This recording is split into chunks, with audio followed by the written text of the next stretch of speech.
Hey there, drone fans. Rick here again from Drone Valley. I'm on the road this week, but I wanted to take a few minutes and put together a quick clip on some of the questions you guys have sent me about the brand new Mavic Air. Now, I did a clip on the Mavic Air just after the launch event in New York City, and I tried to cover a lot of the technical aspects of the product. Now, I don't have it yet. I expect to have it sometime this week, and once I get it, I'll do a much more complete clip and compare it to other quads. But there's a ton of interest out there around this particular quad, so I thought I'd sit down, gather up all the questions you guys sent me on the channel and through email and through comments on YouTube, and try to put together the top 5 and then answer those for you with a little bit more detail. So stay tuned and I'll get into it.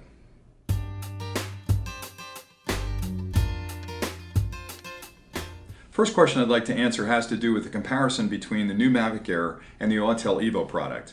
A lot of people saw the clip I did from CES detailing what that product from Autel is going to look like, and we're very excited about that quad. And a lot of people were thinking it might be a Mavic killer, and lo and behold, DJI released the Mavic Air. So of course there's a lot of questions about how does the Evo compare to the Mavic Air? Are they similar? Which one's better? Which one would you buy? And that's a hard question to answer, but I'm going to try and give you some impressions of what the two products look like and compare those two together pretty quickly.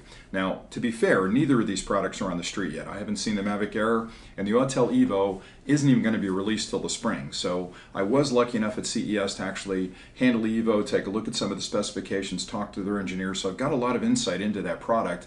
Because if you check their website, there's not a lot of details out there about what that product can do. There's no specifications around the product. The Mavic Air will be in my hands next week, so I'll physically have that to do a comparison. But when I'm looking at the two products, they are very similar. Both of them fold. Both of them have initially a micro 2/3 sensor. Now, the one advantage the Evo may have down the road is they're talking about 2 other models of the Evo coming out, one with a 1-inch sensor and one with a 360-degree camera. Now, one of the things that bothered me a little bit about the Evo product was if I buy that original unit with the micro 2/3 sensor, it's going to be around that $1,000 mark. So right away, the Mavic Air is a less expensive option. But if I buy that original Evo, there's no way for me to upgrade to the 1-inch sensor or to the 360-degree camera. I'd have to buy 2 new Evos to do that. And I asked them specifically, why would you do something like that? If you're going to release a platform at around $1,000 that I can fly, and you know you've got better cameras or bigger cameras coming, why wouldn't you just make those sort of a swappable payload? And they said it was very complicated to do that. So to me, that's one drawback. Now, a lot of people are saying, gee, a 1-inch sensor would be great, but that's not going to be there on the original Evo. It's going to be a micro 2/3, just like the Mavic Air. So from a sensing perspective, about the same. Now, when I compare them side by side, the Evo is a bigger box. It's a much bigger quad, even folded up. It's a lot taller, it's a lot wider, and it's a lot deeper, and I think it's a lot heavier as well. So I'm not trying to bash the Evo, I'm just trying to give you the specifications of the two models. So if I stood them on the table next to each other, the Evo would be taller and it would be a bigger airframe. The advantage the Evo has is it's got foldable props. The Mavic Air's got standard props on it that fold in against the body. Now, I fully expect that DJI is going to have folding props coming out, and they're probably going to have the low noise, high efficiency props coming forward as well, so we'll have to see how that plays off down the road. Both products use Wi-Fi connectivity. There's no special connectivity in either of them. So DJI in previous models used like Occusync or Lightbridge.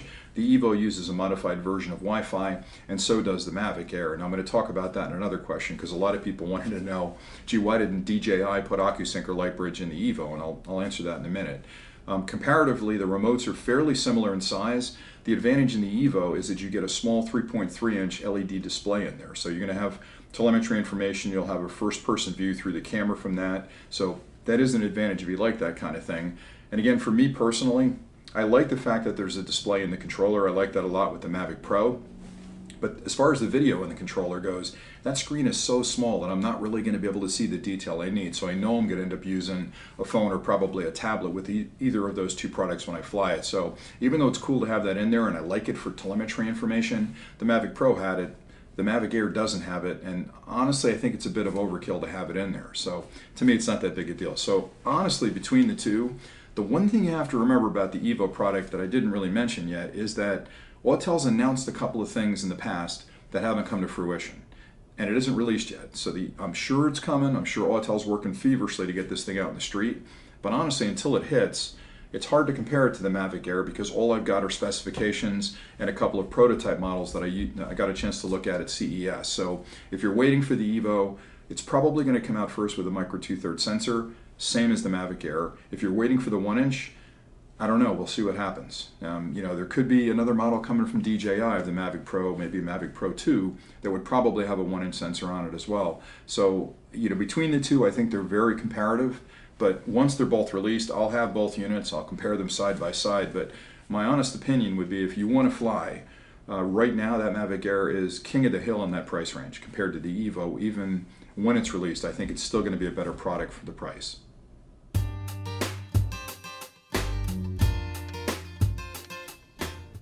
The second most popular question I got on the channel had to do with DJI's choice of Wi-Fi over another connection topology like Occusync or Lightbridge 2. Now, there's a lot of reasons why I think they made that choice, and I'll go through those in a second, but I'm speculating on some of these because I haven't had a chance to talk to the DJI engineers about this topic, but I promise to chase that down. So if we think about Occusync or Lightbridge for a second, those are technologies that were patented and protected and developed at DJI. They're not cheap. So to add Occusync or Lightbridge to a particular quad, you've got components in the controller, you've got components in the drone that talk to each other, and that's going to dramatically raise the price of the quad. So I think when DJI put this product out, they were shooting for a very specific price band, that $600 to $900 price range, and adding any kind of Occusync or Lightbridge to it would have raised the price considerably. Now, I'm completely convinced that when the Phantom hits and the new Mavic Pro 2 hits, they'll have Lightbridge, maybe Lightbridge 3 or Occusync 2 in there, so you'll get that extended distance.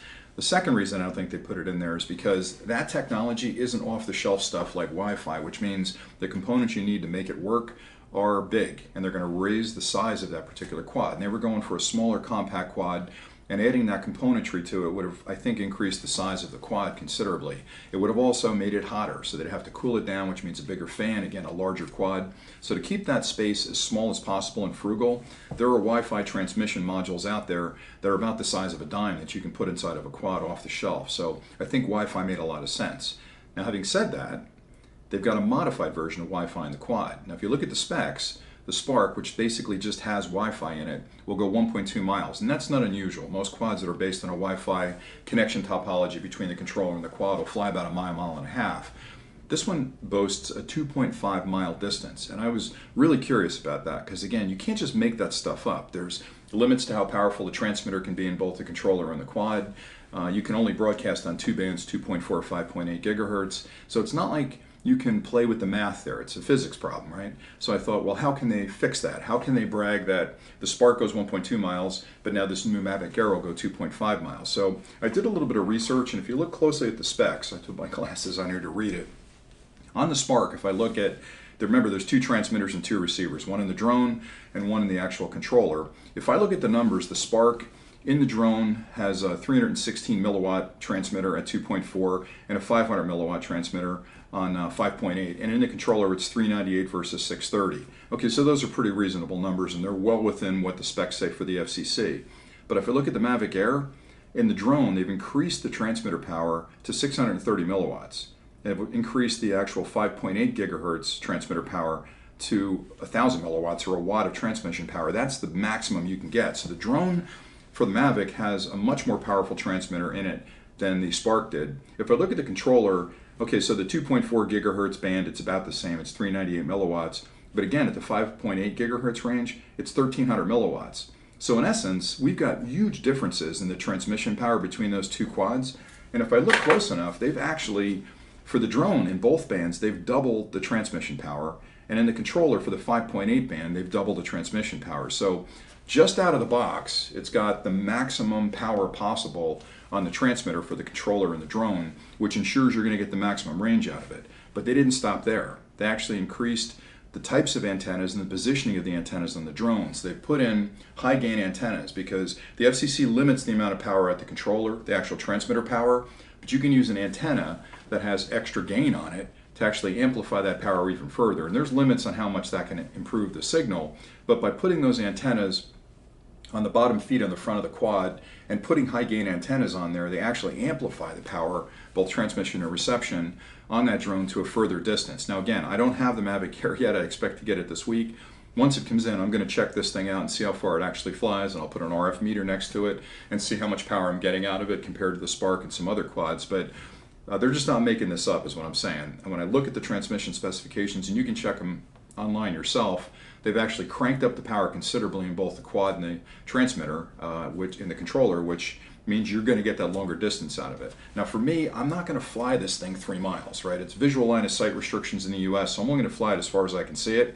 The reason that's important to me, and I think a lot of people were asking, is because even when you fly it in close, you're still broadcasting on that ISM band, which is the 2.4 or 5.8 gigahertz, which is where everything in Wi-Fi works, right? So things like radio towers, microwave ovens even, are in that band. And of course, Wi-Fi connections from phones and in your home are in that band as well. So if there's a lot of noise in that band, you need to have a powerful transmission topology to keep the connection strong between the controller and the actual drone. So having a much more powerful transmitter and high gain antennas on the drone means that, okay, it's Wi-Fi, but it's not your dad's Wi-Fi. It's a much more powerful Wi-Fi with those high gain antennas that I think is going to give you a really rock solid performance. So when people compare it and they say, oh, the Spark was Wi-Fi and that wasn't so great, this isn't the Spark's Wi-Fi. This is like the Spark's Wi-Fi on steroids. So once I get it again, I'll check it, but that would be my counsel on it, is that I wouldn't worry about it. Wi-Fi seems like a bad thing until you realize they've actually adjusted the parameters to give you an enhanced Wi-Fi performance on this new Mavic Air.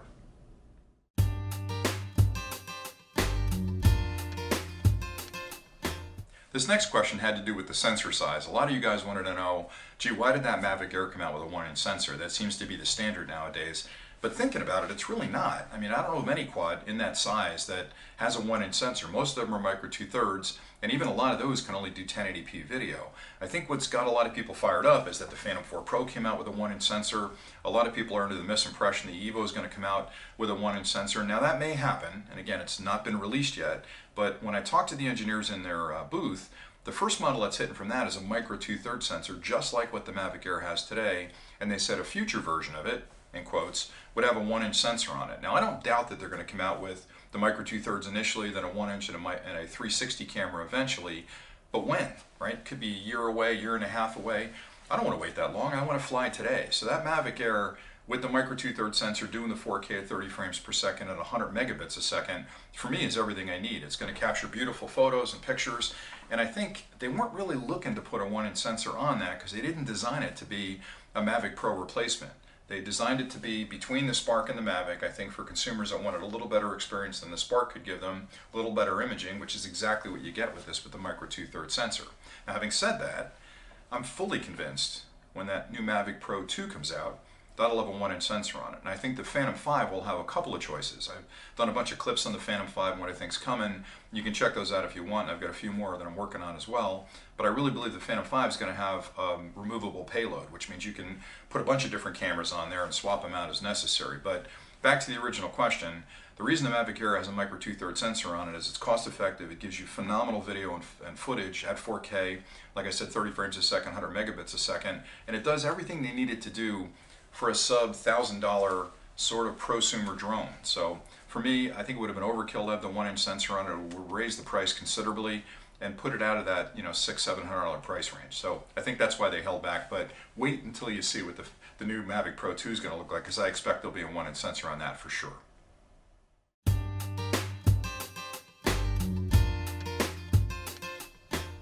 A lot of you were asking if the new Mavic Air will pair with the DJI goggles.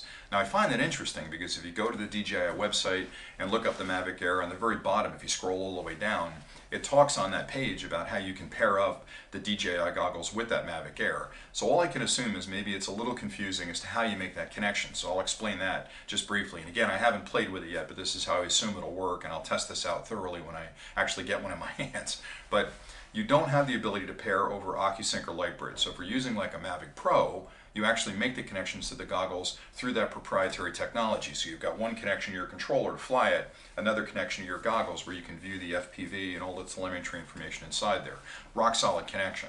Because the Spark and the new Mavic Air work on Wi-Fi, there's no way to pair that up over Wi-Fi. So with the Spark, I've used an OTG cable off the controller. So I've actually had the controller, and instead of connecting it to a tablet or a phone, I've connected it up to the goggles, and it works great. The same thing will probably happen with the Mavic Air. So when you're connecting it up, you're not going to connect it up to a phone or a tablet. You're going to connect it through that OTG cable up to your goggles. And I know people are saying, well, it'd be great if we could do both. You can't really do both. You can only have one connection on that USB to OTG at a time. So my suspicion is when it's actually released and I get my hands on it and can test it, you'll connect up to the controller with a USB connection on the controller through a OTG dongle up to the actual goggles themselves, and that's how you'll make your connection.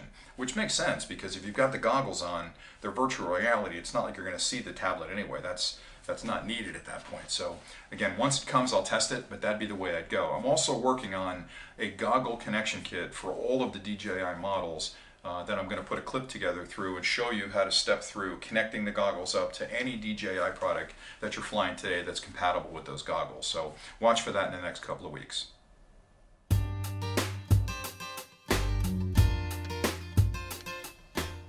This last question was a really interesting one because it came into the channel in a bunch of different forms, but essentially what you were asking was, why did DJI release the Mavic Air? Where's the Mavic Pro 2? Where's the Phantom Pro 5? We were expecting those products to be at the show. We're disappointed that this thing came out. We don't even know where it fits in the market space. Is it really a Mavic or is it more of a Spark on steroids? So I get all that speculation. I mean, all of us are excited about the next big thing that's coming from some of the larger consumer electronics companies, and we have in our minds worked up to products we think should be coming, and they don't release it, and maybe we get a little upset, which is kind of goofy because the hype really gets ahead of it. But I found it interesting on the channel that the opinions on this Mavic Air are split almost down the middle, with half of you saying, you know, where's the Phantom 5? What about the Mavic Pro 2? And the other half of you saying, oh my gosh, this is the coolest thing ever. I've been waiting to get a quad. This is the one I'm going to buy. And you've been jumping in big numbers. So I think DJI hit it on the head with this product. I think they found a niche that hadn't been filled by a product of theirs before. There's a lot of consumers that are looking for exactly what this quad can deliver. There's a lot of us out there, myself included, that are anxiously awaiting the Mavic Pro 2 and the Phantom 5. Now, I fully expect those products are ready to go. I wouldn't even be surprised if they're not already finished, built, and being boxed up and ready to ship sometime in the spring. Because remember, before they release a product, they've got to have all the engineering done, they've got to get all the approvals done, the testing, they have to get FCC approval and all kinds of electrical standard approvals on these technologies. They have to put them in a box, they got to put advertising together, they have to start scheduling dates. So if this thing's going to hit sometime in the summer, let's say it's going to hit April or May, or maybe it's going to a little later, maybe it'll hit in June, that stuff's got to be ready to go now, and I'm completely convinced that you're going to see either one or both of those quads in the springtime. Now, I've done sort of prediction clips on the Phantom 5 and what I think's coming there, and again, I have no inside information. I wish I had an NDA with DJI where I could talk to their engineers about what's coming, but if I did, then I couldn't do these clips, right? So I couldn't share any information with you. So if I stop talking about that stuff, you know that I've somehow forged that relationship. But I did a bunch of clips on the Phantom 5 and what I think's coming there based on my engineering experience and sort of evolution of what's taking place in the market with competitors and other things. So go back and review those clips. I have a couple more I'm working on as well that will give you a lot of insight into what I think that Phantom product's going to look like. I also believe that the Mavic Pro 2 will be a very evolutionary product. It'll be a folding quad, it'll have a 1-inch sensor, probably have some type of display with the controller, whether that's a flip-up display like the Phantom or something built into the controller. So, kind of rest easy. I think both of those products are coming. And again, I talked about the positioning of where this Mavic Air fits, and I think if you're a Spark flyer today and you love that Spark and you've been flying a lot and are looking for something a little bit better, the Mavic Air is a great solution. If you own a Mavic today, I don't think there's any reason to jump into the Mavic Air. I mean, it's essentially a Mavic that's a little bit smaller with a little less flight distance and flight time on it, so it doesn't make a lot of sense if you're a prosumer flyer already. But I said in the original clip that I did the review on it, if you're thinking about getting into quads, nobody knows when that Mavic Pro is going to hit, the brand new Mavic Pro 2 or the Phantom 5. Those could be a year away. I may be totally wrong. Maybe they're never going to release them. So jump on this quad, because I get a lot of grief from my friends and my family because I get into technology early. I tend to buy Gen 1 of everything and play with it. And they say, well, why don't you wait for the next one? It's going to be better, it's going to be less expensive, probably be a little cooler. And my argument's always been, if I have to wait 6 months or 9 months or a year for them to get it perfect, that's 9 months or a year I'm not flying. So I'll take it with all the warts and sharp edges on it today, just to be able to enjoy the next 9 months of flying. And then if something really cool comes out down the road, I'll put this thing up for sale on eBay and I'll buy whatever the new tech is as soon as I can afford it. So that's my philosophy on flying and on life in general, is enjoy the day today. And this product's in the street today, it's ready to go today. Buy it, fly it, and don't look back. It's really a cool product. So anyway, that's the end of it. Thanks an awful lot for watching. I went through these pretty quickly. I will look at the list again. I read every comment you guys send into the channel. I reply to as many as I can, but you can tell I'm traveling. I'm in a hotel today, so I'm on the road a lot. But I will get back to you with any answers I can very quickly. So if you have questions on things that I talked about today that I didn't answer, drop them in the comments below. And again, I'll promise to respond as quickly as possible. I love talking about this tech, and I love flying, and I really like the engineering aspects of it. So expect a lot more clips from me. If you have suggestions on things you'd like to see, drop them in the comments below as well. But I'm having a ball putting these things together, and I'm hoping you guys are still enjoying them. So until next time, happy flying.